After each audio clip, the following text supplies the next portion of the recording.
السلام علیکم، میں ہوں انیس خان اور آج ہے اکتوبر کی 25 تاریخ۔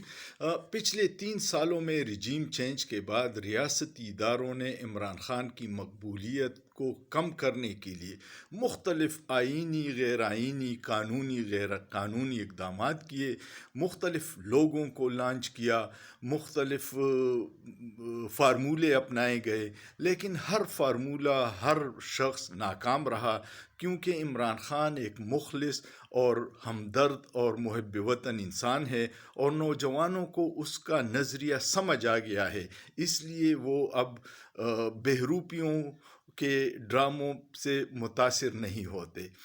یہ جو نوجوان ہیں ان کو یہ شعور آ گیا ہے کہ عمران خان اپنی ذات یا اپنے خاندان کے لیے یہ جدوجہد نہیں کر رہا، یہ ساری جدوجہد پاکستانی عوام اور پاکستان کے لیے کر رہا ہے۔ شروع سے عمران خان کے بیانیے کو شکست دینے کے لیے مختلف اقدامات کیے گئے، مختلف شخصیات کو لانچ کیا گیا۔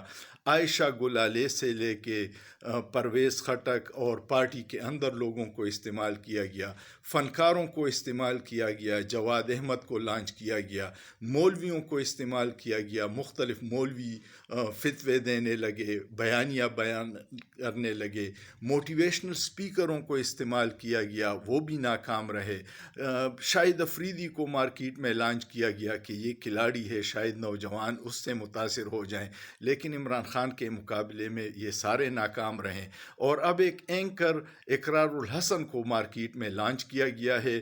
وہ سمجھتے ہیں کہ شاید اقرار الحسن کا بیانیہ نوجوانوں میں مقبول ہو جائے گا اور عمران خان کی مقبولیت کم ہو جائے گی، لیکن عمران خان کے مقابلے میں یہ سارے بونے ہیں، کیونکہ عوام جانتی ہے عمران خان کی جدوجہد بہت طویل ہے اور وہ ایک انتہائی محب وطن انسان ہے۔